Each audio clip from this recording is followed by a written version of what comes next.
الحمد لله وكفى وسلام على عباده الذين اصطفى أما بعد أعوذ بالله من الشيطان الرجيم بسم الله الرحمن الرحيم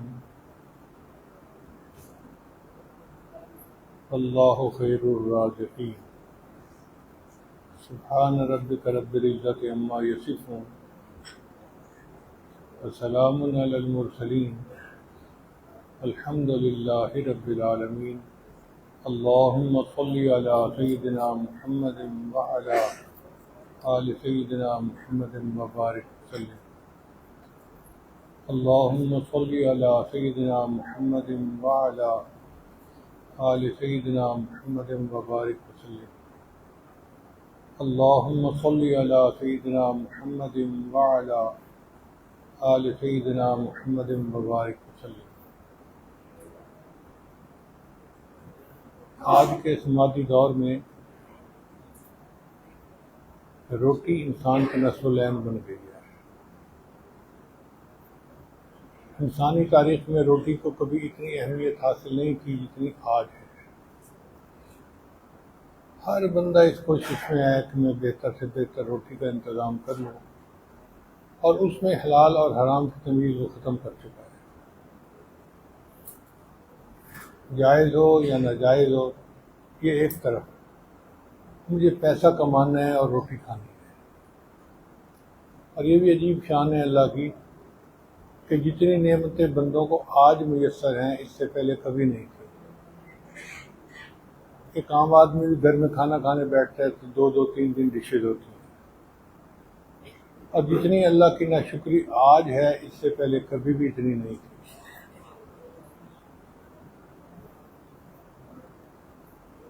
نبی علیہ الصلوۃ والسلام نے ہمیں کسی موقع پہ تنہا نہیں چھوڑا۔ اللہ کے پیارے حبیب صلی اللہ علیہ وسلم نے ہمیں ایسے طریقے بتائے کہ جس سے ہماری رزق کی پریشانی ختم ہو سکتی ہے۔ چنانچہ قرآن و حدیث پر غور کرنے سے ہمیں 17 ایسے پوائنٹ ملے ہیں جن کو ہم نے یکجا کر دیا ہے۔ تو آپ یوں سمجھیں کہ یہ چابیوں کا ایک گچھا ہے جو نبی علیہ السلام نے دیا کہ تم اس کو استعمال کرو گے تو اللہ رزق کے دروازے کھول دیں گے۔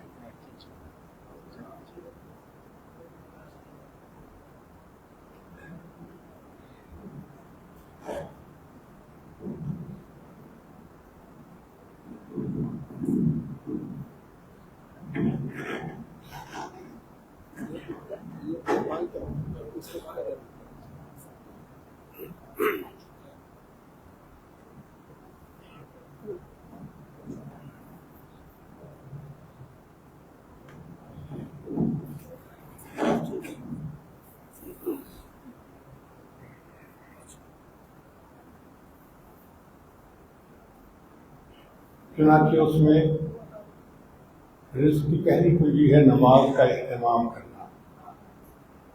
اللہ تعالیٰ ارشاد فرماتے ہیں وَأْمُرْ أَهْلَكَ بِالصَّلَاةِ وَاصْطَبِرْ عَلَيْهَا لَا نَسْأَلُكَ رِزْقًا نَحْنُ نَرْزُقُكَ۔ اپنے اہل خانہ کو نماز کا حکم دیجیے اور اس پر جمے رہیے۔ ہم آپ سے رزق کمانا نہیں چاہتے، رزق آپ کو ہم دیں گے۔ تو اللہ رب العزت اس میں وعدہ فرما رہے ہیں کہ جو نماز کا اہتمام کرے گا میں اسے رزق دوں گا۔ تو یہ بہترین کنجی ہے رزق میں وسعت حاصل کرنے کے لیے۔ آج اکثر گھروں میں دیکھا کہ نماز کے اہتمام میں بہت کمی ہے۔ جو نیک لوگ ہیں ان کی بھی فجر کی نمازیں قضا ہوتی ہیں، عورتوں کی عشاء کی نمازیں قضا ہو جاتی ہیں، بچے جو ہیں وہ اپنے کھیلوں میں لگے رہتے ہیں، نمازوں کی طرف دھیان ہی نہیں ہوتا۔ تو جب گھر کے سارے لوگ نماز کی طرف سے بے فکر ہوں گے تو پریشانیاں تو ہوں گی صحیح۔ پھر ہم اگر نماز بھی پڑھتے ہیں تو مرد مصلی پہ کھڑا ہوتا ہے، گلی کوچہ بازار میں پھر رہا ہوتا ہے، عورت مصلی پہ کھڑی ہوتی ہے تو وہ اپنے کپڑوں کی کلر میچنگ کر رہی ہوتی ہے۔ یہ تو پھر ٹکرے ہی ہوئی، نماز تو نہ ہوئی۔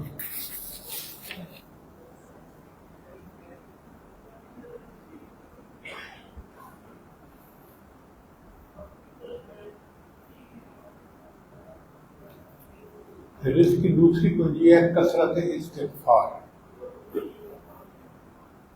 قرآن مجید میں اللہ تعالیٰ ارشاد فرماتے ہیں وَقُلْتُ اسْتَغْفِرُوا رَبَّكُمْ إِنَّهُ كَانَ غَفَّارًا يُرْسِلِ السَّمَاءَ عَلَيْكُمْ مِدْرَارًا وَيُمْدِدْكُمْ بِأَمْوَالٍ وَبَنِينَ وَيَجْعَلْ لَكُمْ جَنَّاتٍ وَيَجْعَلْ لَكُمْ أَنْهَارًا۔ تو اللہ تعالیٰ نے مال دینے کا وعدہ فرمایا ہے جو کثرت سے استغفار کرتا ہے۔ ایک حدیث مبارکہ میں نبی علیہ السلام نے ارشاد فرمایا من اکثر من الاستغفار جعل اللہ له من کل ہم فرجا ومن کل ضیق مخرجا ورزقہ من حیث لا یحتسب۔ جو استغفار کی کثرت کرتا ہے اللہ تعالیٰ ہر غم سے اس کو آسانی کر دیتے ہیں، ہر مشکل سے اس کو مخرج عطا فرما دیتے ہیں، اور ایسی طرف سے رزق دیتے ہیں جس کا اس کو گمان بھی نہیں ہوتا۔ قرآن عظیم الشان میں یہ اللہ رب العزت کا وعدہ ہے، تو ہمیں یقین رکھنا چاہیے کہ واقعی استغفار کی کثرت سے اللہ ہماری رزق کی پریشانیاں ختم کر دیں گے۔ پھر تیسرا عمل ہے انفاق فی سبیل اللہ، اللہ کے راستے میں خرچ کرنا۔ عام طور پہ لوگ سمجھتے ہیں کہ خرچ کرنے سے مال کم ہوتا ہے، جبکہ اللہ کا وعدہ ہے کہ نہیں، مال خرچ کرنے سے مال بڑھتا ہے۔ اللہ ارشاد فرماتے ہیں وَمَا أَنفَقْتُم مِّن شَيْءٍ فَهُوَ يُخْلِفُهُ۔ تم اللہ کی راہ میں جو خرچ کرو گے اس کا بدلہ مل کر رہے گا۔ نفق سرنگ کو کہتے ہیں، ایک طرف سے گاڑی جاتی ہے اور دوسری طرف سے نکل جاتی ہے، پھر دوسری گاڑی آتی ہے۔ اسی طرح اللہ تعالیٰ نے رزق کا انتظام رکھا ہوا ہے کہ بندے کو اللہ رزق دیتے ہیں، جب وہ اللہ کے لیے خرچ کرتا ہے اللہ اسے اور رزق دے دیتے ہیں۔ اس لیے کہا ہمارے بزرگوں نے انفق ينفق علیک، تم خرچ کرو تمہارے اوپر خرچ کیا جائے گا۔ حضرت عبداللہ بن عمر اللہ عنہ فرماتے ہیں کہ اللہ تعالیٰ اپنے بعض بندوں کو ڈاکیے کے طور پر استعمال فرماتے ہیں، ان کو رزق دیتے ہیں کہ تم اسے لوگوں تک پہنچاؤ،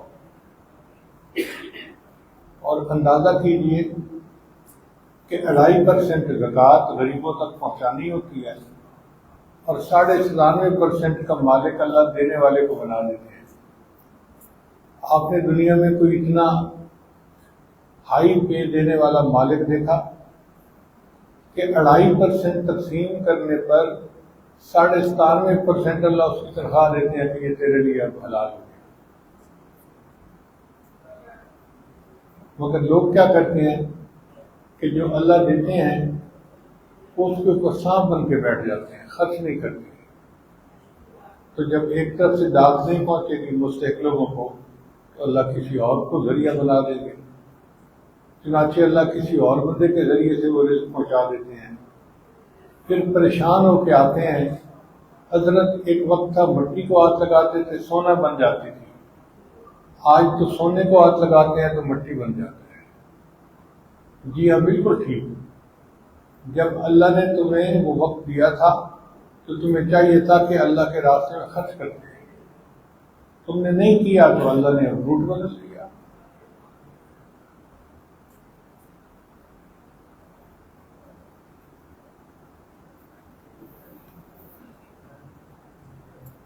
عبداللہ ابن عمر فرماتے ہیں ان للہ اقوام اختصهم بالنعم لمنافع العباد، کہ اللہ کے کچھ بندے ایسے ہوتے ہیں کہ اللہ نے ان کو اپنے بندوں کے نفع کے لیے مخصوص کر دیا ہوتا ہے، وہ اللہ کے بندوں تک رزق پہنچاتے ہیں اور اللہ ان کو اور رزق دیتا جاتا ہے۔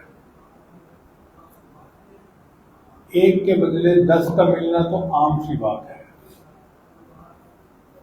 رابعہ بصری کا مشہور واقعہ ہے کہ اس کے گھر کچھ مہمان آ رہے، شام کا وقت ہو گیا، اب مہمان بھی امید لگائے بیٹھے تھے کہ کھانا ملے گا۔ ایک شخص نے دروازہ کھٹکھٹایا، انہوں نے خادمہ سے کہا کہ جاؤ دیکھو کون ہے۔ اس نے جی کوئی بندہ روٹیاں لے کے آیا ہے۔ انہوں نے روٹیاں گنو کتنی ہیں؟ اس سے کہا 9 ہے۔ کہتے کہ یہ ہمارا حصہ نہیں ہے، یہ کسی اور کا، اس کو واپس چلا جائے۔ بندہ چلا گیا۔ پھر کافی دیر کے بعد دوبارہ دروازہ کھٹکھٹایا، پوچھا کون؟ ایک بندہ روٹیاں لایا ہے۔ کتنی؟ جی 9 لایا ہے۔ کہتے کہ نہیں ہمارا حصہ نہیں ہے، یہ کسی اور کا، اس کو خود چلا جائے۔ اب رات بھی کافی ڈل گئی تھی اور مہمان بھی تنگ آ گئے تھے بیٹھے بیٹھے اور کھانے کے انتظار میں تھے، تو پھر دروازہ کھٹکھٹایا گیا۔ انہوں نے خادمہ سے کہا کہ پتہ کرو کون ہے۔ کہ جی بندہ آیا ہے۔ کتنی روٹیاں لایا ہے؟ کہنے لگے 9۔ ہمارا حصہ نہیں ہے، اس کو کوئی چلا جائے۔ تو خادمہ نے کہا کہ آپ کیوں بار بار واپس کر رہی ہیں؟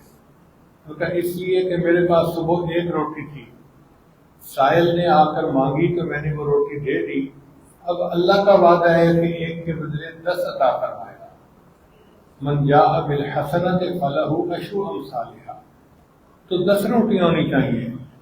خادمہ نے معافی مانگی کہ 10 ہی روٹیاں تھیں، 1 میں نے اپنے لیے الگ کر لی۔ تو 1 کے بدلے 10 کا ملنا تو عام سی بات ہے۔ اللہ یضاعف لمن یشاء بغیر حساب، اللہ چاہتے ہیں اور بھی اس کو بڑھا دیتے ہیں۔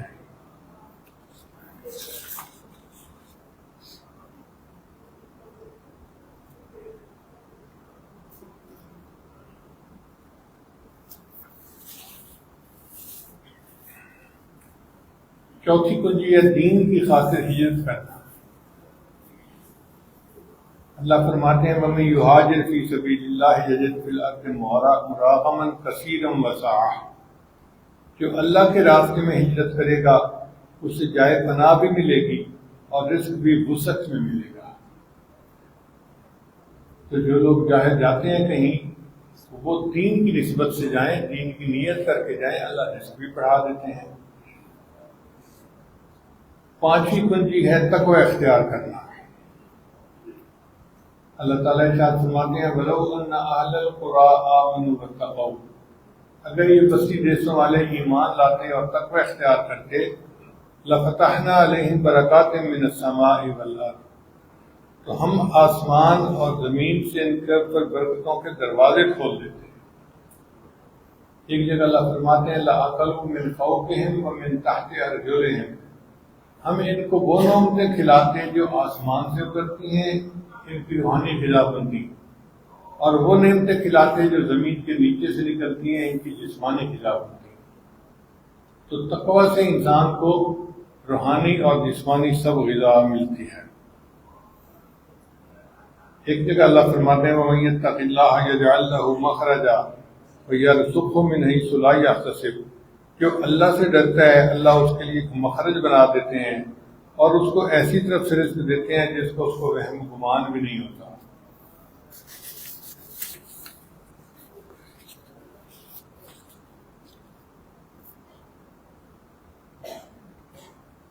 سفیان ثوری رحمۃ اللہ فرمایا کرتے تھے اتق اللہ فما رأیت تقیا محتاجا، اللہ کا تقوی اختیار کرو، میں نے آج تک کسی متقی بندے کو محتاج نہیں دیکھا۔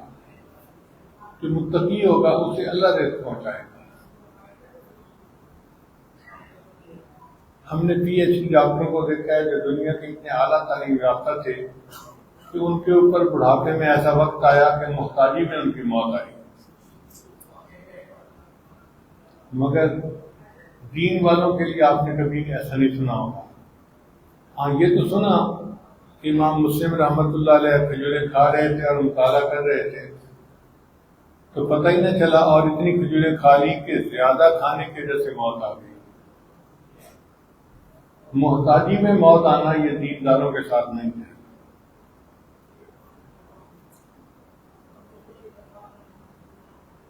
رزق کی چھٹی کنجی ہے کثرت عبادت۔ نبی اسلام نے ارشاد فرمایا، حدیث قدسی ہے کہ ابن آدم تفرغ لعبادتی، اے آدم کے بیٹے میری عبادت کے لیے فارغ ہو جا، املأ صدرک غنا، میں تیرے سینے کو غنا سے بھر دے گا، واسد فقرک، اور تیرے فقر کو روک دوں گا۔ تو جو بندہ اپنے آپ کو عبادت کے لیے فارغ کر دیتا ہے، اللہ تعالیٰ اس کو رزق کی پریشانیوں سے بچا لیتے ہیں۔ اس کی مثال ایسے سمجھیں کہ کچھ گھوڑے ہوتے ہیں جو تیز رفتاری کا مقابلہ جیتتے ہیں۔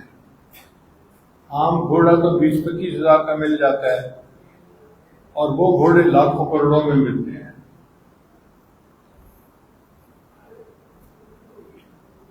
اب اگر دوڑ کا مقابلہ جیتنے والے گھوڑے کے مالک کو کوئی کہے کہ یہ گھوڑا دے دو، میں نے گدے گاڑی میں استعمال کرنا ہے، تو وہ کیا کہے گا؟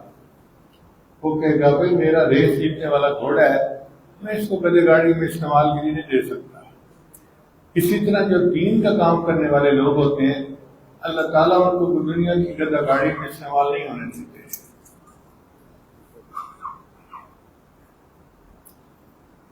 رزق کی ساتھی کنجی کثرت حج اور عمرہ کرنا۔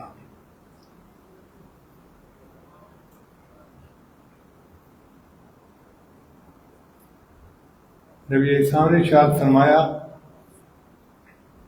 وما امعر حاج قط، کثرت سے عمرہ اور حج کرنے والا محتاج نہیں ہوتا۔ تو صحابی نے پوچھا کہ ومل امار، امار کیا ہے؟ تو نبی اسلام نے فرمایا کہ اللہ اس کو غیر کی محتاجی نہیں رہتی۔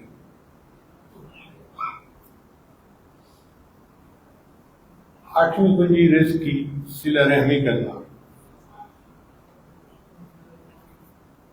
ابو ہریرہ روایت کرتے ہیں کہ نبی اسلام نے ارشاد فرمایا، من احب ان یزاد فی عمرہ و یزاد فی رزقہ، جو پسند کرے کہ اس کی عمر میں برکت ہو اور اس کے رزق میں وسعت ہو، فلیصل رحمہ، اس کو چاہیے کہ وہ صلہ رحمی کرے۔ یہ بخاری شریف کی روایت ہے۔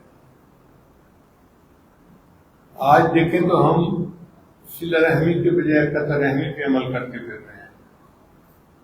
بھائی بھائی سے نہیں بولتا، بھائی بہن آپس میں نہیں بولتے، فلاں سے لڑائی، فلاں سے لڑائی، فلاں سے لڑائی،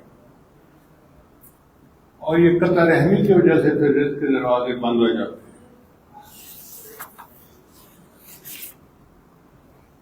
کئی نوجوانوں کو تو دیکھا ماں باپ سے نہیں بولتے۔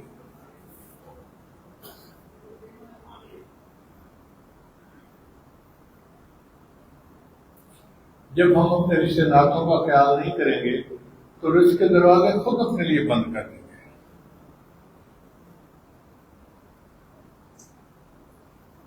رزق کی نمی کنجی ہے کمزوروں سے حسن سلوک کرنا۔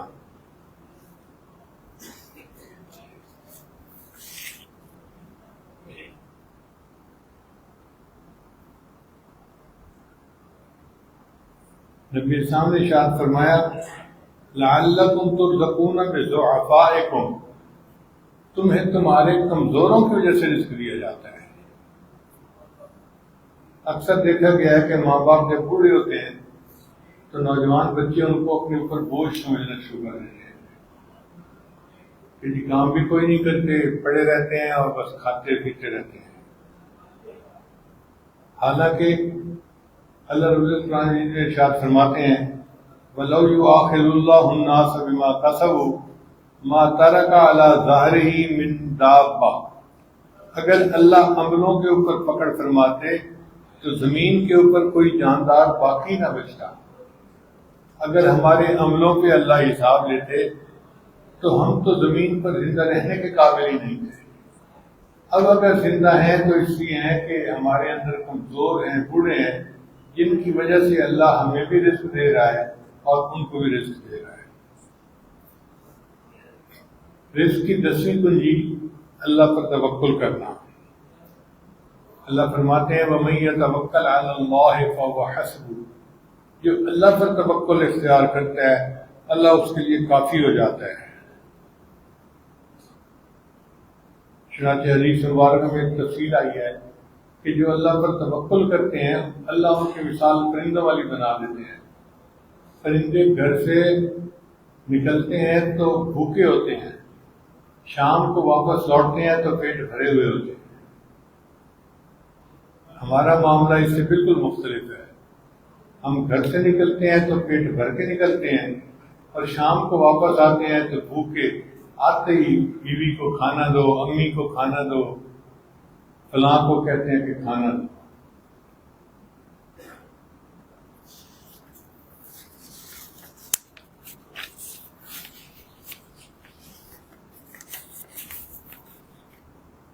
رزق کی 9ویں کنجی ہے اللہ تعالیٰ کی نعمتوں کا شکر ادا کرنا۔ اللہ تعالیٰ ارشاد فرماتے ہیں لَئِن شَكَرْتُمْ لَأَزِيدَنَّكُمْ، اگر تم شکر ادا کرو گے تو ہم اپنی نعمتیں تمہیں اور زیادہ ادا فرمائیں گے۔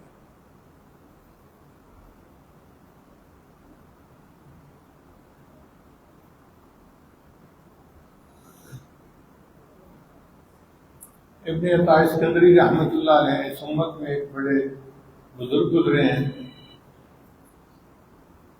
ان کی ایک کتاب ہے الحکم، بہت خوبصورت باتیں انہوں نے اس میں لکھی ہیں اور ہمارے اکابرین علماء دیوبند رمضان مبارک میں اس کا درس کیا کرتے تھے۔ ان کا ایک بہت خوبصورت قول ہے، فرماتے ہیں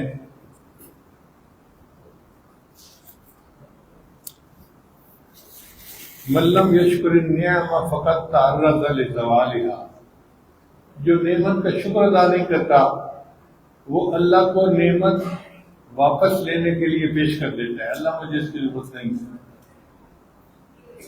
من لم یشکر النعمہ فقط تعرض لزوالها ومن شکرها فقط قید بعقالها، اور جو اس کا شکر ادا کرتا ہے وہ اس نعمت کو نکیل ڈال کے اپنے پاس قابو کر لیتا ہے۔ تو جب ہم شکر ادا کریں گے تو نعمت ہمارے پاس رہے گی اور اللہ اس میں برکت عطا فرمائے گے۔ پھر 12ویں کنجی ہے اہل خانہ کو سلام کرنا۔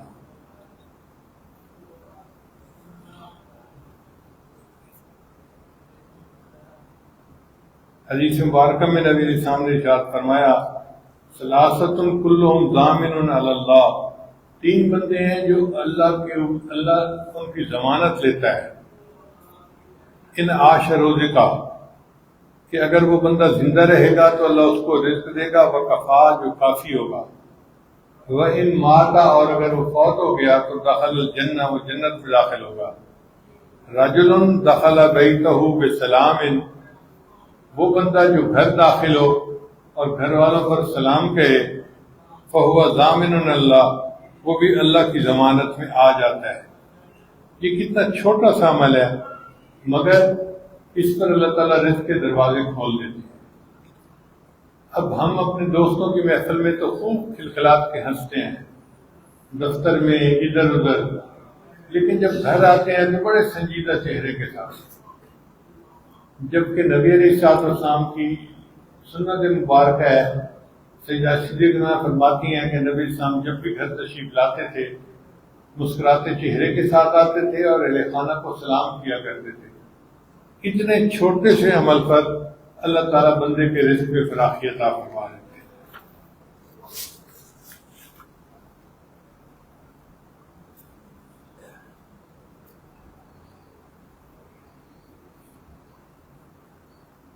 ایک نوجوان کہنے لگا کہ حضرت بیوی کو دیکھ کے مسکرانا مشکل کام ہے، اس لیے اللہ نے اس پر رزق کی فراخی کا وعدہ نہیں کیا۔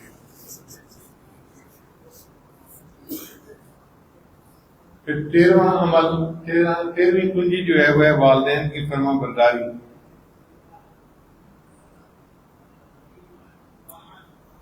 نبی علیہ السلام نے فرمایا کہ 5 چیزوں سے رزق زیادہ ہوتا ہے: اللہ کے راستے میں خرچ کرنا، صلہ رحمی کرنا، جہاد کرنا، ہمیشہ باوضو رہنا، اور 5واں فرمایا والدین کی فرما برداری کرنا۔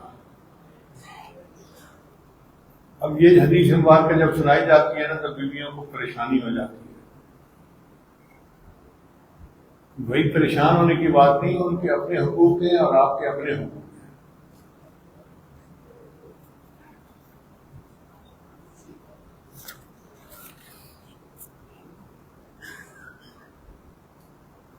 حضرت شیخ حدیث مولانا زکریا رحمۃ اللہ علیہ نے ایک واقعہ اپنی کتاب میں لکھا ہے۔ فرماتے ہیں کہ ایک آدمی تھا جو مستجاب الدعوات تھا۔ مستجاب الدعوات کا کیا مطلب کہ وہ جو دعا مانگتا تھا قبول ہوتی تھی۔ تو ایک آدمی کو خیال ہوا کہ میں دیکھوں کہ اس کا کون سا عمل ہے کہ جس کی وجہ سے یہ مستجاب الدعوات نہیں ہے۔ اس نے اس کو کہا کہ میں آپ کے ساتھ 2-3 دن گزارنا چاہتا ہوں۔ وہ اسے اپنے گھر لے گیا۔ اس نے دیکھا کہ عمل اس کا کوئی بہت خاص تو نہیں کہ ساری رات تہجد پڑھے، عبادت کرے، قرآن پڑھے۔ ہاں ایک بات تھی، اس کے گھر میں 2 سور بندے ہوئے تھے اور وہ پہلے ان کو کھلاتا تھا، بعد میں خود کھاتا تھا۔ تو تیسرے دن اس نے کہا کہ میں تو دیکھنے کے لیے آیا تھا، میں نے تو آپ کا کوئی عمل ایسا نہیں دیکھا، آپ مجھے بتائیں آپ مستجاب الدعوات کیسے بنے؟ اس نے کہا کہ سنو، جو سور بندے ہوئے ہیں نا یہ میرے والدین ہیں۔ انہوں نے صحابہ کرام کے بارے میں کوئی ایسا تان کیا تھا کہ اللہ نے ان کی شکلیں مسخ کر دی، مگر میرے تو والدین ہیں، میں آتا ہوں تو پہلے ان کو کھلاتا ہوں، بعد میں خود کھاتا ہوں، اور اس عمل کی وجہ سے اللہ نے مجھے مستجاب الدعوات بنا دیا۔ اب آپ بتائیے کہ ایسے ماں باپ جن پر اللہ کا عذاب آیا ہے، ان کی خدمت کرنے پر اگر اولاد کے اللہ مستجاب الدعوات بنا دیتے ہیں تو جو ماں باپ نیک ہوں گے ان کی خدمت کرنے پر اولاد کو کیا فرمائیں گے۔ اس لیے اللہ نے فرمایا وَصَاحِبْهُمَا فِي الدُّنْيَا مَعْرُوفًا کہ اگر تمہارے باپ مشرک بھی ہوں تو دنیا میں ان کے ساتھ اچھی زندگی گزارو۔ رزق کی 14ویں کنجی ہے دوام طہارت، ہر وقت باوضو رہنا۔ یہ عادت کی بات ہے، جیسے ہمیں ہر وقت بے وضو رہنے کی عادت ہے، اسی طرح اگر ہم چاہیں تو ہمیں ہر وقت باوضو رہنے کی عادت بھی بن سکتی ہے۔ ہر وقت باوضو رہیں اور جب وضو رکے پھر وضو کر لیں، کوئی اتنا مشکل کام بھی نہیں۔ اس کے کئی فوائد ہیں۔ ایک فائدہ تو یہ ہے کہ نماز پڑھنی آسان ہوتی ہے۔ ہمارے ایک دوست ہیں، ڈاکٹر ہیں، سرجن ہیں، وہ کہتے ہیں کہ مجھے کئی دفعہ 9 گھنٹے کا لمبا آپریشن کرنا پڑتا ہے لیکن کبھی میری نماز قضا نہیں ہوئی۔ میں نے پوچھا وجہ کیا ہے؟ کہنے لگے میں ہر وقت باوضو رہتا ہوں اور آپریشن کے دوران میں اپنے کولیگ کو کہتا ہوں کہ بھائی میں تھوڑی دیر میں آتا ہوں، جوائن کر لوں گا، آپ لوگ اس کو آگے پروسیس کریں۔ وہیں آپریشن تھیٹر میں نے مصلی بچھایا ہوتا ہے، میں جلدی سے نماز پڑھ کے دوبارہ اپنے گلوز پہن کے آپریشن کے لیے آ جاتا ہوں اور میری نماز اس وقت بھی قضا نہیں ہوتی۔ اب اگر ایک آپریشن کرنے والا ڈاکٹر اس حال میں بھی نماز قضا نہیں ہونے دیتا تو کاروباری لوگ یا دوسرے لوگ کیسے بہانہ کر سکتے ہیں کہ جی ہمیں تو فرصت ہی نہیں ملتی۔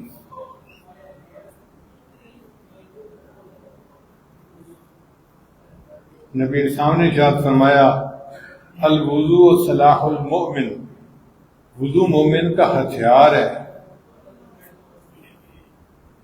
ہتھیار تو ہوتا ہے دشمن سے بچنے کے لیے، تو وضو شیطان کو دور رکھنے کا ایک ذریعہ ہے۔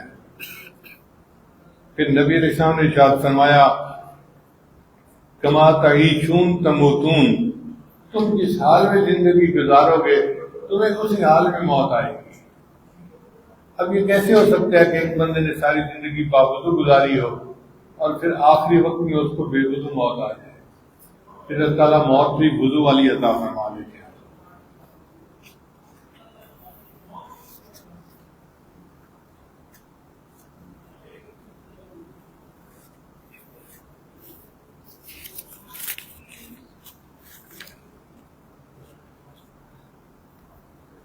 17ویں کنجی ہے دعا.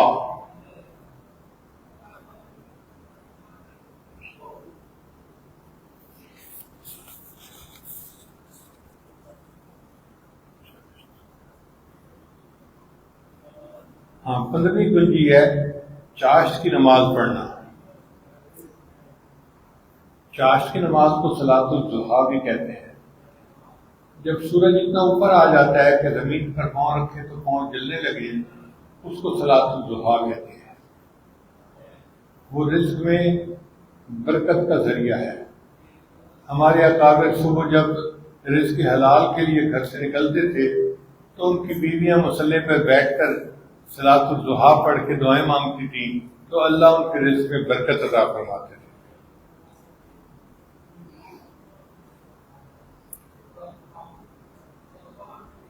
سولہویں کنجی ہے سورہ واقعہ کی تلاوت. نبی علیہ السلام نے ارشاد فرمایا کہ جو بندہ ہر رات میں سورہ واقعہ کو پڑھتا ہے اللہ اس کے رزق کو وسیع کرتے ہیں. حضرت عبداللہ بن مسعود رضی اللہ عنہ بیمار تھے اور ان کی بیٹیاں ہی تھیں، بیٹا نہیں تھا کوئی. سیدنا عثمان غنی رضی اللہ عنہ ان کے پاس تیمارداری کے لیے آئے تو انہوں نے فرمایا اللہ کا حاجہ، آپ کو کسی چیز کی ضرورت ہے؟ تو انہوں نے کہا اللہ مجھے ضرورت نہیں ہے. انہوں نے فرمایا کہ میں کچھ ہدیہ دے دیتا ہوں. تو حضرت عبداللہ بن مسعود نے فرمایا ضرورت نہیں. عثمان غنی نے فرمایا کہ آپ کی بیٹیاں ہیں ان کے کام آ جائے گا. انہوں نے فرمایا مجھے ضرورت نہیں ہے کیونکہ میں نے بیٹیوں کو سورہ واقعہ سکھائی ہے اور وہ ہر رات میں سورہ واقعہ کی تلاوت کرتی ہیں، مجھے امید ہے کہ ان کو کبھی فاقہ نہیں آئے گا. آپ ان کے یقین کا اندازہ لگائیے کہ اتنا یقین تھا کہ ہر رات سورہ واقعہ پڑھنے والے کو اللہ کبھی فاقہ نہیں دیتے.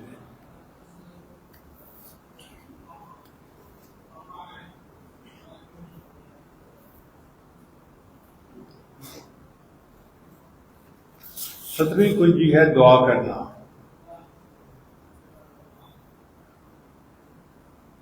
ایک صحابی نے نبی اسلام کی خدمت میں اپنی پریشانی کا اظہار کیا کہ میں مقروض ہوں، قرضے میں ڈوب گیا ہوں. نبی اسلام نے ان کو یہ دعا سکھائی، اللہم انی اعوذ بک من الہم والحزن واعوذ بک من العجز والکسل واعوذ بک من الجبن والبخل واعوذ بک من غلبۃ الدین وقہر الرجال. وہ صحابی فرماتے ہیں کہ میں نے یہ دعا پڑھنی شروع کر دی تو اللہ تعالیٰ نے میری پریشانی دور کر دی اور میرے سب قرضے ختم کر دیے. اگر ہم ان 17 باتوں کو سامنے رکھیں اور اللہ سے دعائیں مانگیں تو اللہ تعالیٰ ہماری سب پریشانیوں کو دور کر دیں گے. مانگنے کی کمی ہے. شاید نے عجیب بات کہی، ٹوٹے رشتے وہ جوڑ دیتا ہے، بات رب پہ جو چھوڑ دیتا ہے. ٹوٹے رشتے وہ جوڑ دیتا ہے، بات رب پہ جو چھوڑ دیتا ہے. اس کے لطف و کرم کا کیا کہنا، لاکھ مانگو کروڑ دیتا ہے. اللہ تعالیٰ تو بہت دینے والی ذات ہے، بہت دینے والی ذات ہے. عرفات کے میدان میں ہم ایک دفعہ بیٹھے ہوئے تھے تو ایک بڑے میاں نے دعا مانگی، اللہ مجھے دے 900 کروڑ روپیہ، اللہ مجھے دے 900 کروڑ روپیہ. تو لاہور کا ایک نوجوان قریب بیٹھا تھا تو وہ کہنے لگا بابا جی اتنے؟ کہتے پتر تیرے کو نہیں منگے اللہ کو منگے جائے. تو کیا پریشان ہوتا ہے؟ تو اس سے تھوڑا مانگے، اللہ سے مانگے جو مانگو. تو اللہ سے مانگو، اللہ عطا فرما دیتا ہے. میری دعا ہے کہ جتنے حضرات یہاں تشریف لائے ہیں اللہ ان کا آنا قبول فرمائے اور ہمیں اللہ تعالیٰ رزق کی پریشانیوں سے بچائے اور اپنی عبادت کے لیے، دین کی خدمت کے لیے قبول فرمائے. ہمارے دلوں کو اللہ منور فرمائے. وآخر دعوانا ان الحمد للہ رب العالمین.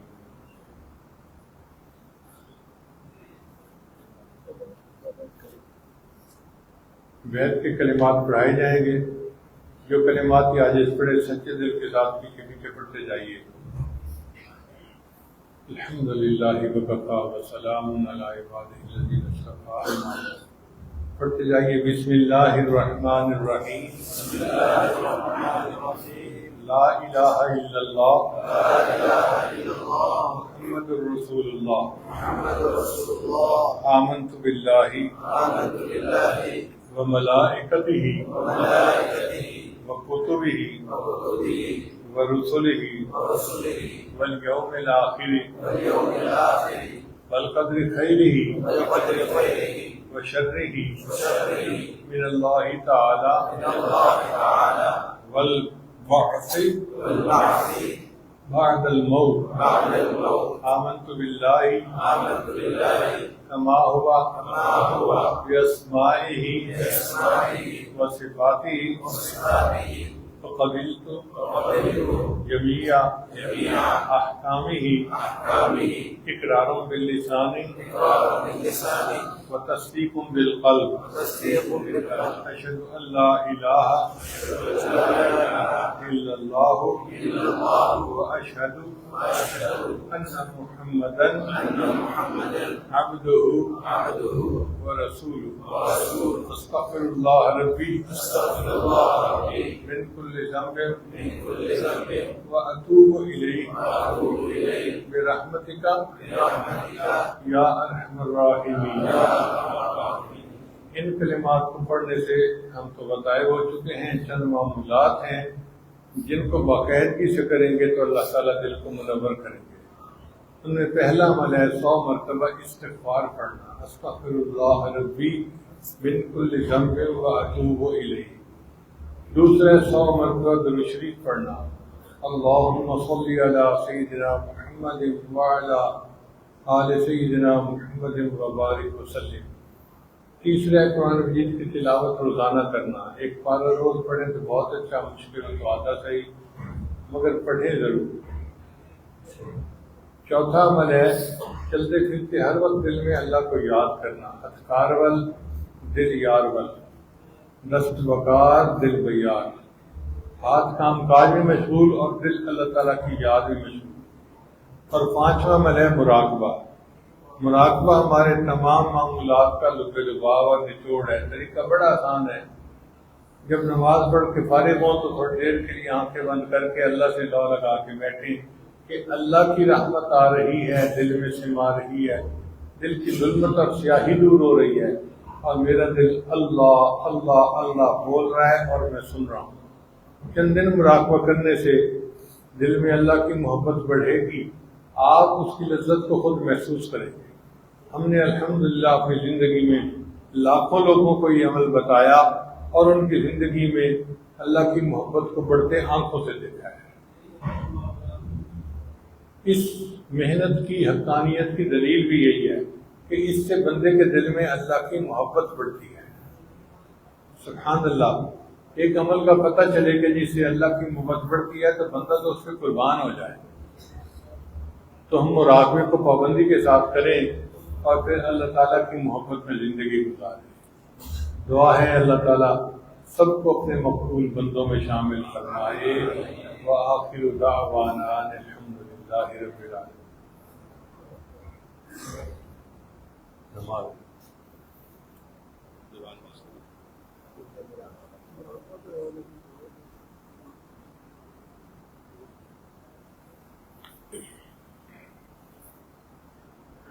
تھوڑی دیر کے لیے مراقبہ کر لیجیے پھر دعا کر لیں.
اللہ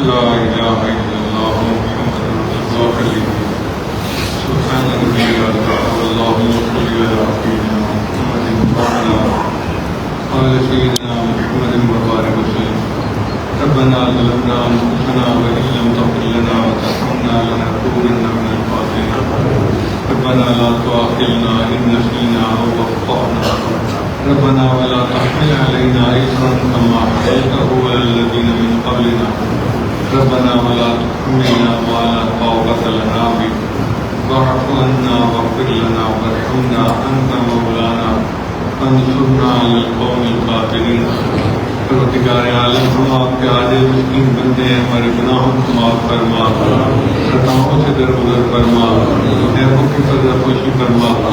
اللہ بچہ پریشان ہوتا ہے ماں باپ کی طرف دوڑتا ہے، اور بندہ پریشان ہوتا ہے تو پروردگار کی طرف دوڑتا ہے۔ اے بے کسوں کے دستگیر، اے ٹوٹے دلوں کو تسلی دینے والے، اے خالی جھولیوں کو بھر دینے والے، میرے مالک ہم نے بھی جھولیاں پھیلائی ہیں، اللہ اپنی رحمت سے انہیں بھر دیجیے۔ میرے مالک ہمیں مانگنا نہیں آتا، ہمیں بن مانگے عطا فرما دیجیے۔ اللہ ہم آپ کی نافرمانی نہیں کرنا چاہتے، ہم کیا کریں، ہمارا نفس ہمارا ہے، شیطان بدبخت پیچھے لگا ہے۔ اے اللہ اس نفس کو نفس مطمئنہ بنا دیجیے اور شیطان بدبخت سے پیچھا چھڑا دیجیے۔ جس طرح آپ نے آسمان کو زمین پر گرنے سے روک دیا، شیطان کو ہم پہ مسلط ہونے سے روک دیجیے۔ اے اللہ مہربانی کا معاملہ فرما، نہ ہمارے پاس روپ ہے نہ رنگ ہے، تیار کو منانے کا ڈھنگ ہے، ہم جائیں تو کہاں جائیں، مانگے تو کس سے مانگے۔ اللہ ہمیں قرض کھا دیجیے، ہماری بے بسی اور بے کسی پر رحم کر دیجیے، اللہ کرم کر دیجیے۔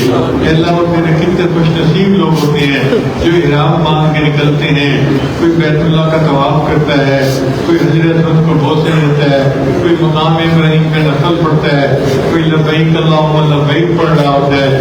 اے اللہ ہمیں بھی ان خوش نصیب کو شامل فرما دیجیے اور ہمیں بار بار اپنے گھر کا دیدار عطا فرمائیے اور اپنے پیارے حبیب صاحب کے در کی قبولیت والی حاضری بار بار عطا فرما دیجیے۔ پروردگار عالم ہمارے پاس تو بہت سارے حاجات ہیں اور آپ قاضی الحاجات ہیں، پروردگار عالم ہماری حاجتوں کو پورا کر دیجیے۔ اس پورے مجمع میں جو دوست موجود ہیں، جو ان کی حاجات ہیں، اللہ اپنی رحمت سے پورا کر دیجیے۔ پروردگار اعظم مہربانی کا معاملہ فرما، اللہ اس مسکین کے پاس تو دینے کے لیے دعائیں ہیں، آپ کے پاس تو دینے کے لیے کائنات کے خزانے ہیں، خزانوں کے دروازے کھول دیجیے، اللہ سب کی جھولیاں بھر دیجیے۔ اللہ تیرے بندے کتنا دور قریب سے سفر کر کے یہاں آئے ہیں، امید لے کے آئے ہیں، آپ خوش ہو جائیں گے اور دلوں کو منور کر دیں گے۔ اللہ ان کی امیدیں پورا کر دیجیے۔ پروردگار اعظم مہربانی کا معاملہ فرمائیے، ہمارے گناہوں کو نہ دیکھیے، اپنے محبوب کے گنبد خضرا کو دیکھ لیجیے۔ رب کریم ہماری ان دعاؤں کو اپنی رحمت سے قبول فرما۔ اے اللہ ہمارا ملک اس وقت بدحالی بحرانوں کا شکار ہے، بدحالی کو خوشحالی میں تبدیل فرما دے اور اللہ بدامنی کو امن میں تبدیل فرما دے۔ جو ہمارے ملک کے دشمن ہیں ان کو ہدایت عطا فرما، جن کی قسمت میں ہدایت نہیں ان کو چن چن کے تبدیل فرما۔ اللہ مدارس عربیہ کی حفاظت فرما، دعوت و تبلیغ کے کام کی حفاظت فرما، جہاں اللہ لوٹی اور خانقاہوں کی حفاظت فرما، ہمارے تینوں حرم کی حفاظت فرما۔ پروردگار عالم کے ہاتھوں کو قبول فرما۔ اس مجمع میں جو دل کی نیک مرادیں ہیں اپنی رحمت سے ان کو پورا فرما۔ اللہ ہماری ان دعاؤں کو قبول فرما۔ ربنا تقبل منا، اے اللہ یہاں کے مقامی لوگوں نے جس محبت کے ساتھ اجتماع کی تیاریاں کی، کوششیں کی، اے اللہ ان کو ان کی امیدوں سے بڑھ کر اجر عطا فرما دیجیے، اور جنہوں نے اس کی اجازت دی ان کو بھی ان دعاؤں میں حصہ عطا فرما دیجیے۔ اے اللہ اس پورے ملک پر برکتیں عطا فرما دیجیے، جو اے اللہ ان کی نیک مرادیں ہیں ان کو پورا فرما دیجیے۔ ربنا تقبل منا انک انت السمیع العلیم وتب علینا انک انت التواب الرحیم۔ صلی اللہ تعالیٰ علی حبیبی سیدنا محمد و آلہ. اے اللہ ہمارے بعض دوستوں نے دعاؤں کے لیے نام لے کر کہا تھا اے اللہ وہ ہمارے ان کاموں میں بڑے معاون لوگ ہیں. پروردگار عالم ان کی سب پریشانیاں ختم کر دیجیے اور ان کے رزق میں برکتیں عطا فرما دیجیے اور ان کی امیدوں کو پورا فرما دیجیے. ربنا لا تزغ قلوبنا بعد إذ هديتنا وهب لنا من لدنك رحمة إنك أنت الوهاب. صلى الله تعالى على حبيبي سيدنا محمد وآله وأصحابه أجمعين برحمتك يا أرحم الراحمين.